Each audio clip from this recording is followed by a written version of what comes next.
The production team selected 10 top wilderness survival experts and deployed them to the Arctic region of Canada. Whoever lasts 100 days will win a $1 million prize. As the helicopter departed, each contestant was delivered to their drop-off point. The first contestant introduced was Sean, who had gained 3 million followers online through his survival videos.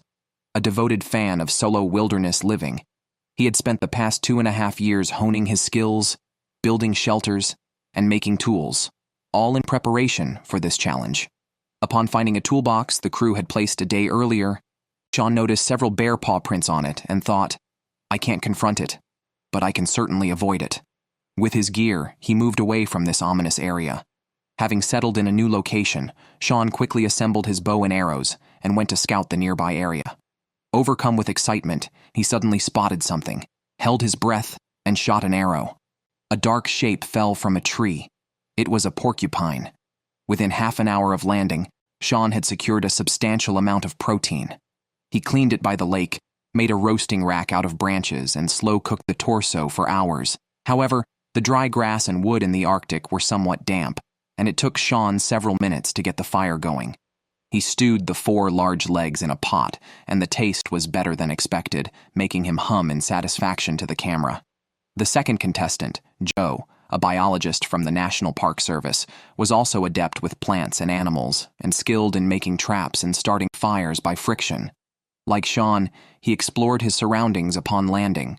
Attracted by chattering squirrels in the trees, Joe, who had not brought a bow and arrow but was proficient in baseball, threw stones at the squirrels, attempting to knock them down. Like everyone else, I doubted his chances. Surprisingly, he managed to kill a squirrel with a stone, proving the contestants' exceptional skills this season. That evening, Sean heard something tampering with his iron pot outside the camp. It was likely a bear or a wolf.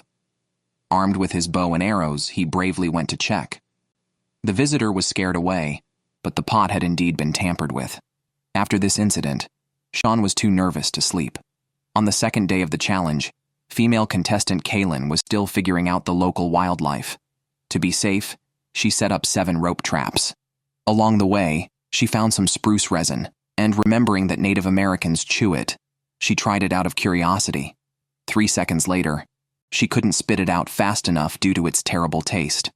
Guessing the area was rich in resources, she had set the traps only 2 hours before noon and already caught a rabbit. Kaylin cried holding the dead rabbit, but returned to the camp to cook it with mushrooms, finding some solace in her meal. The next contestant is Roland, a licensed hunting guide in Alaska who lives a semi-modern, self-sufficient life. He frankly stated that he would have to be dragged away from the contest for the $1 million prize. Early in the morning, he started a fire to smoke out black ants hidden in the wood. Believing that even mosquitoes are meat, he pinched each ant and ate them. Afterward, he went out to look for game traces, but stumbled upon a large spool of fishing line. Thinking of making a fish hook to add to his gear, he walked to the lake to find a fishing spot. Unexpectedly, a wolverine scurried out from under a rock. Roland then cheerfully took out his battle axe, ready to confront the wolverine if necessary. The scene switched back to Joe. Perhaps feeling lightheaded from eating squirrel, he foolishly decided to bathe in 3-degree water, immediately regretting it and hurriedly getting dressed. He collected several scarlet fungi nearby, planning to stew them with meat. While exploring the bushes and noticing numerous animal tracks, he hadn't decided how to set traps when he spotted a black bear about 100 meters away. Lacking both a bow and a battle axe, anyone else might have fled, but Joe decided to confront the bear and drive it away from his camp. Thanks to his experience at the National Park Service, he managed to scare the bear away after about 10 minutes. Having eaten rabbit stewed with mushrooms, Kaylin used her energy to build a winter shelter. Initially planning for a luxurious tent, she considered her solo status and opted for a simpler, classic A-frame design. She used logs for walls, stuffed moss into the gaps, and left a large entrance. She covered the roof with a tarp and additional branches, creating a durable, wear-resistant wooden hut. Sitting inside eating stewed meat, her life seemed quite comfortable compared to Joe, who was still living in a makeshift shelter. After driving away the black bear yesterday, he set several traps in the bushes. This morning, he checked the traps, hoping for just 500 calories a day. Unfortunately, His skills did not allow for much, but as he entered the bushes, he saw a rabbit caught in a trap. Just as Joe was overjoyed, he noticed another trap had also caught a rabbit. Now, he had 2 rabbits to satisfy his desire to stew meat with scarlet fungi. On the 10th day of the challenge, Sean had completed 30% of his winter shelter. It seemed like he was settling down for the long haul. In his downtime, he entertained himself and the camera crew. The porcupine he had previously caught was already eaten. Today, he planned to quickly find more food to keep up with the construction of his shelter. Lucky for him, just a few hundred meters out, he found an abandoned boat under some broken branches. However, his luck turned when he returned to camp to start a fire and realized he couldn't find his fire starter. After searching his previous clothes and not finding it, he thought it might have dropped on his way back to camp. He retraced his steps for over 3 hours. As happy as he was before, he was now equally distressed. Starting a fire by friction wasn't his forte, especially with everything slightly damp. Facing the prospect of the Arctic winter without fire, Sean reluctantly made the call to withdraw from the competition. Rewinding to day 5, Roland was busy harvesting various berries from the grassland. He seasoned them in his boots before storing them in hollow tree trunks. Over the past few days, he filled 5 such trunks with berries. Building his winter shelter also became a priority. He found a large pile of rocks and planned to use them to construct a stone house. Building walls from scattered stones, some weighing up to 180 kilograms, was not an easy task. Fortunately, Roland was strong. Although the construction was laborious, the rock walls would reflect the heat from the fire, making his stone house the warmest among the contestants. After 2 days, he finished the walls and chimney, stuffing moss into the gaps. Next, he built the roof, choosing thick spruce trees for the task. Each processed log weighed nearly 200 kilograms, a testament to his ambitious efforts. After setting up the roof's base, the rest was relatively easy. The scene shifts to the 5th contestant, Mark, who served in the U.S. Army for 10 years. 2 years ago, he started teaching courses on shooting, survival, mountaineering, and tracking. Mark, skilled in various survival techniques, joined the competition to save money for his 1-year-old son's baby formula. While other contestants focused on hunting land animals, Mark had already set up his fishing nets early. He caught more fish than expected today.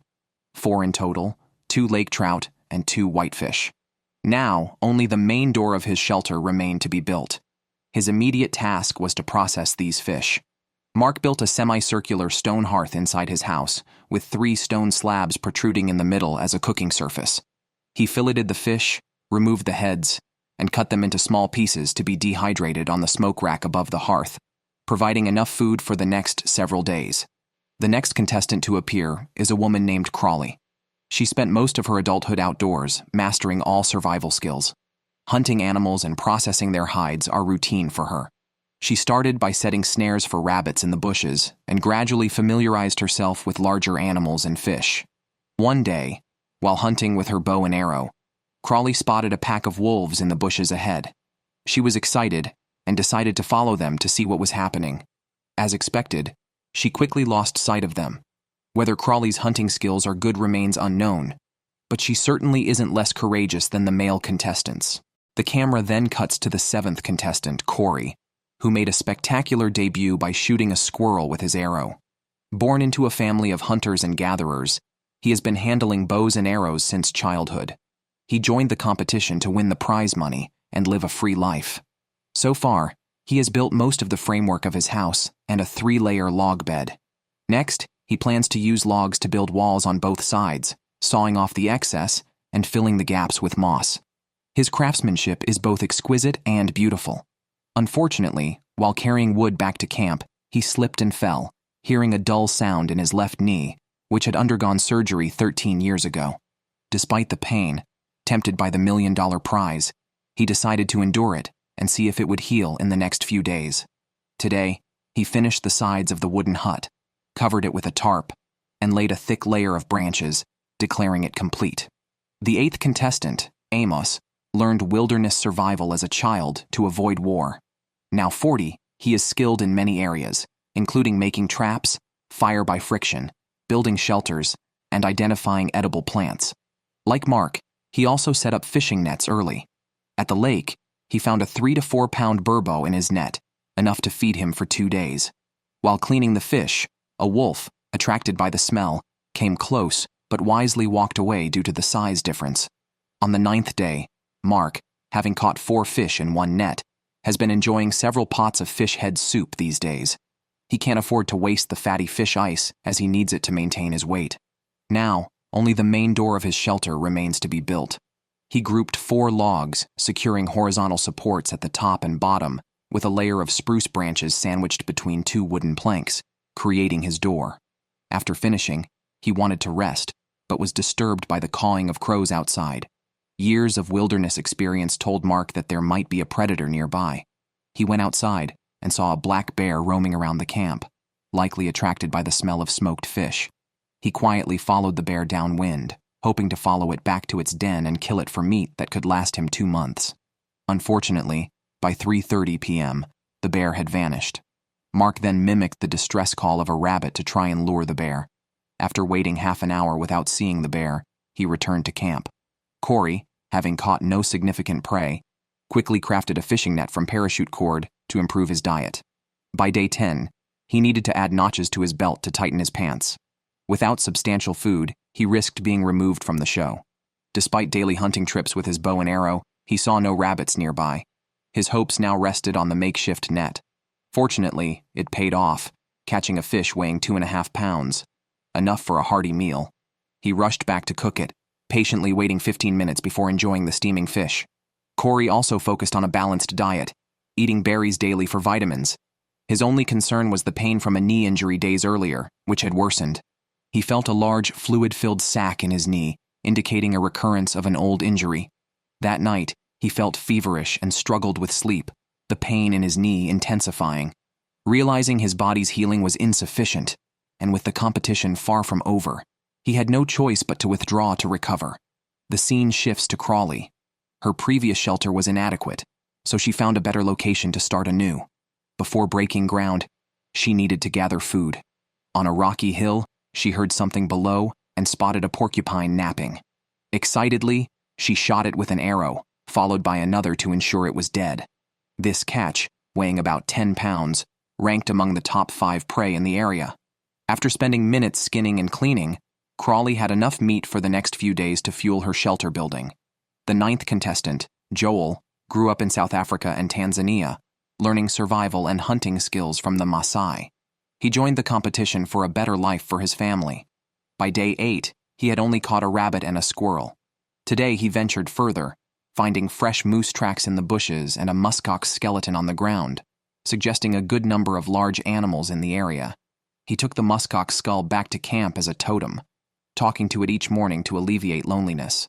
While his bow hunting yielded little, his fishing net was more successful, catching a white fish weighing about 2.5 pounds today. Over the next 3 days, the net brought in 4 more fish. Joel wanted to build a food storage on a tree to avoid black bears and wolverines. He first made a ladder and chose 3 adjacent spruce trees. He cut off the obstructive lower branches and then climbed the ladder to trim the excess tree crowns. Unfortunately, a falling tree crown knocked him down unexpectedly. Luckily, he was not injured. Eventually, he built a platform on the 3 trees and stored smoked fish meat on it. The last contestant, Keith, has over 30 years of wilderness survival experience.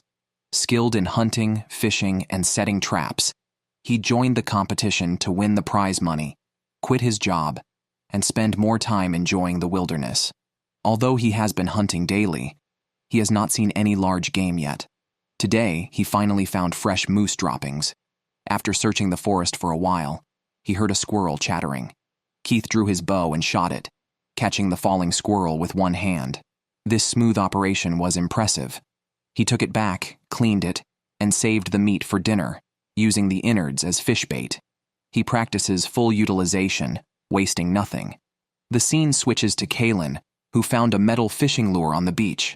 Planning to try her luck at the lake near her shelter, she was not short on protein, having caught rabbits with snare traps.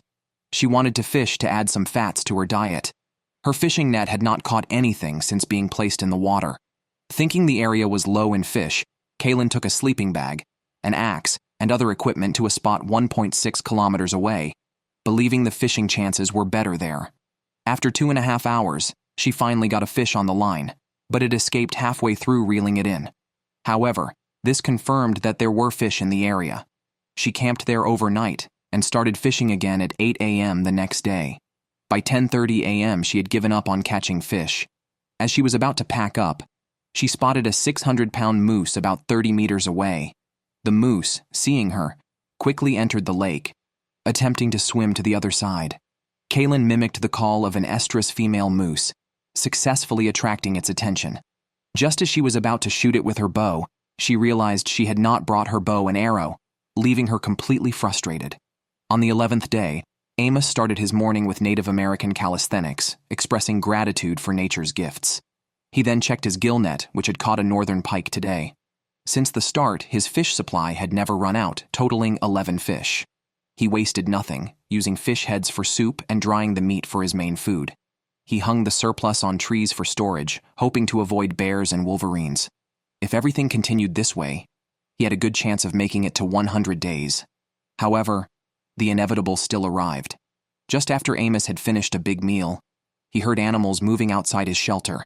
Taking his bow and arrow, he went out to see who it was. He saw a wolverine quickly running back into the forest. Seeing that the dried fish meat hanging from the tree was still there, he returned to his shelter satisfied and continued resting. Joe was in the worst situation. After eating the wild rabbit and squirrel he caught, he now relied solely on berries and mushrooms for food. His winter shelter had yet to be started. Being quite skinny, he wanted his shelter to be well built, so he even brought a chisel with him. He cleaned up a large tree, tied ropes around the top, and raised it using a human-shaped frame. He then inserted a crossbeam at the top with a dovetail joint and used mortise and tenon joints at the base. He installed 8 foot-locking poles between 2 human frames.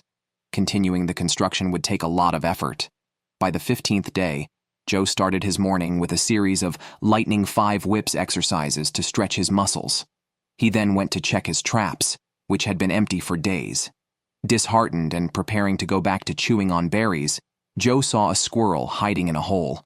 He grabbed a sharpened stick to try to kill it, but failed after struggling for a while. He planned to get a longer stick and try again. Unfortunately, he didn't block the hole, allowing the squirrel to escape.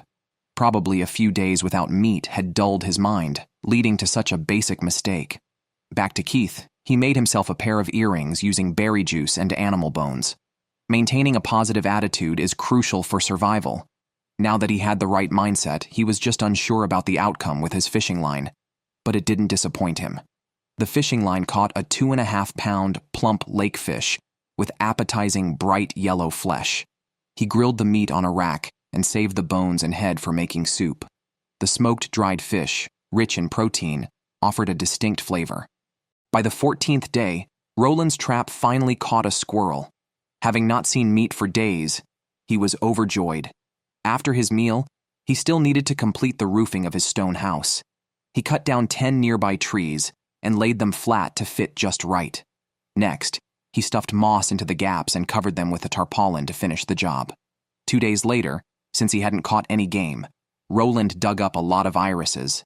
Not only are they medicinal, treating heatiness and fever, but every 100 grams contain 5 grams of protein and 3 grams of fat, making them an excellent survival food. Rowland stored the dug-up irises in a cave, similar to how contestant Kaylin stored her fishing net. His net had not been successful, so he decided to move it to a deeper water area, hoping to quickly provide him with a protein-rich meal. On day 17, Mark was the fishing champion of the season. His fishing net caught 2 carp today. While other contestants worried about food, he had already secured his protein needs. So far, his net had brought in 26 fish, with 18 still stored. His shelter's smoking rack was too small, so he built a large triangular one outside. He lined it with spruce branches to contain the smoke and added an alarm system to prevent animals from stealing the fish at night. Eating high-fat fish daily, Mark developed diarrhea. He gathered reindeer moss nearby to balance his diet and improve his health. After eating the moss, he searched for berries and blueberries to help his stomach. By chance, he found a path made by a black bear and thought of hunting it. Next, he saw a bear in the berry field by the sea. Realizing bears visited whenever he left, he quickly returned with his bow and arrow to ambush in the berry field. Keith, in contrast, had only caught 1 trout with his fishing line. This morning, he faced a food shortage, but still made a tattoo needle from a bone. He mixed charcoal with racal to make ink and tattooed 25 dots near his ankle to connect with the land. He then crafted a fishing net, soaked it in racal juice to blend with the lake water, and set it in the shallows at night, hoping fish would swim into it while avoiding predators. On day 18, Crawley had finished eating the porcupine she caught 7 days ago and had nearly completed building her winter home. It was time to search for food. Her first snare trap caught nothing, but the second trapped a plump winter rabbit. She brought it back to her shelter, skinned it, and removed its organs, securing food for 2 more days. After solving her food needs, she found clay near her camp and decided to make more pots. She shaped the clay into coils, stuck them together, and successfully made 2 pottery jars by evening, useful for cooking or storing water. The scene shifts to Joel, who had just shot 2 rabbits in the forest. His action camera malfunctioned, but he still demonstrated the process professionally. When you see a rabbit, don't approach stealthily, as it will flee, seeing you as a predator. Instead, mimic a herbivore and approach slowly without making eye contact. Once in range, strike decisively to maximize the chance of hitting the rabbit. Joel cleaned the rabbits by the lake. He really got quite a bit of meat. Back at camp, he immediately stewed several rabbit legs and organs. He greatly enjoyed eating in front of the camera, finding the meat chewy and satisfying without being greasy. Its protein content is many times that of beef. After eating, it was time to work. He planned to make a door for the shelter by hammering 2 wooden stakes on either side of the wall. He then placed appropriately sized wooden bars between them to secure the door. Unexpectedly, a fly flew into Joel's ear while he worked. He never anticipated such an incident. He tried 3 or 4 methods but couldn't get the fly out. Finally, Joel took out an emergency medical kit and used a syringe to flush water into his ear, which finally dislodged the fly. He was relieved. The scene switches back to Keith. Since his fishing line and spear net had caught nothing, Keith turned to rock tripe as a last resort. Reportedly, George Washington's army survived the winter on this. Keith decided to follow in their footsteps. However, for him, used to eating fish, rock tripe was hard to swallow. It looked bouncy, but tasted like chewing mud. On day 21, Keith could no longer endure days of surviving on rock tripe and berries. After expressing his feelings to the camera, he took out a satellite phone to call the show's crew, asking for a pizza delivery. I thought he was quitting, but it turned out he was joking to entertain the audience. Later, Keith went to check his snare traps. After a long walk, he finally caught a squirrel. Having not seen meat for days, his eyes lit up. Back at camp, he quickly arranged to stew it in an iron pot.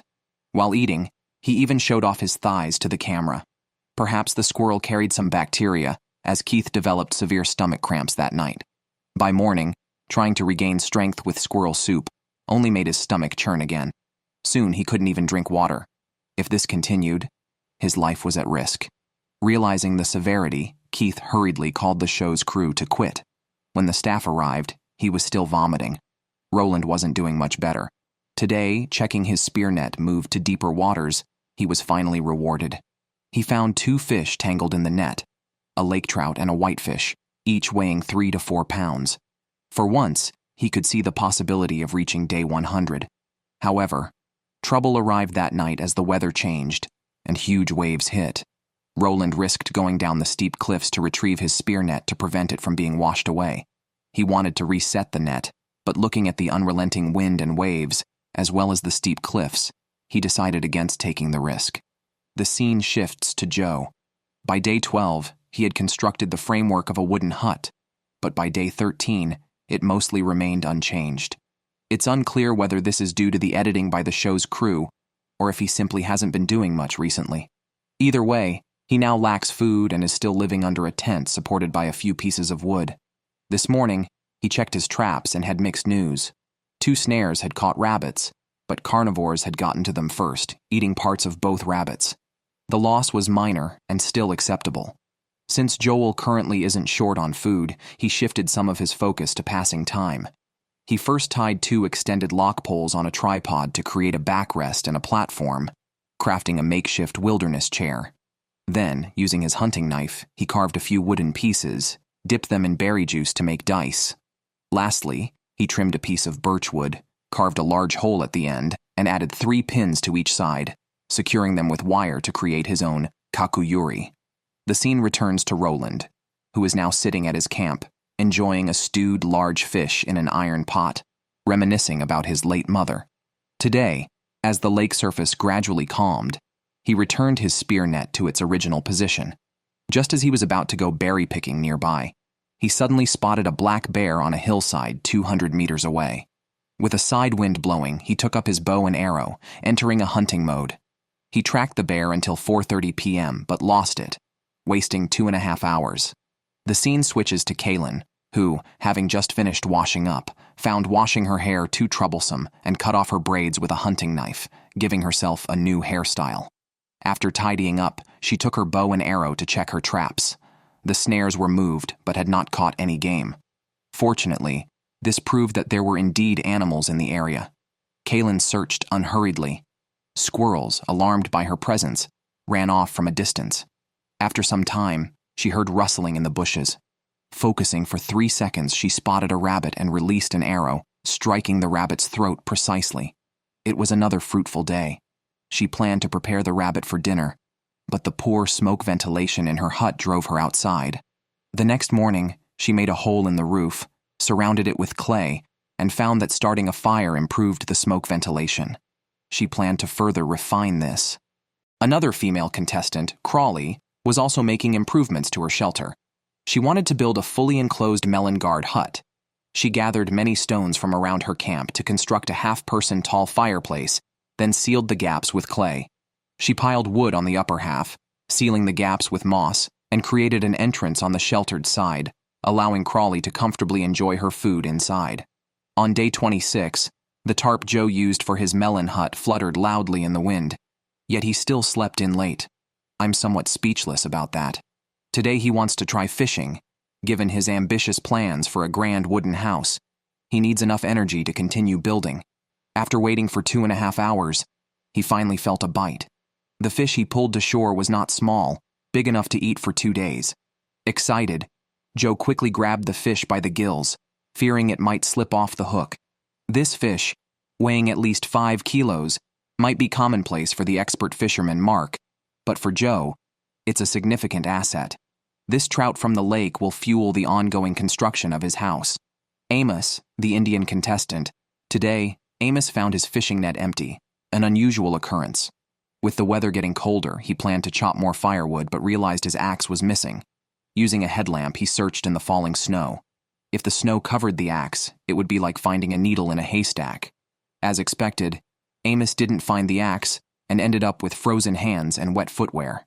The next morning, a thin layer of snow revealed the handle of the lost axe, bringing him great joy. Without it, collecting firewood would have been difficult. Since Roland's spear net last caught 2 fish, there had been no activity, and he hadn't seen many animals either. On day 29, while digging for roots, Roland spotted a muskox nearby. Stealthily, he shot an arrow from 30 meters away,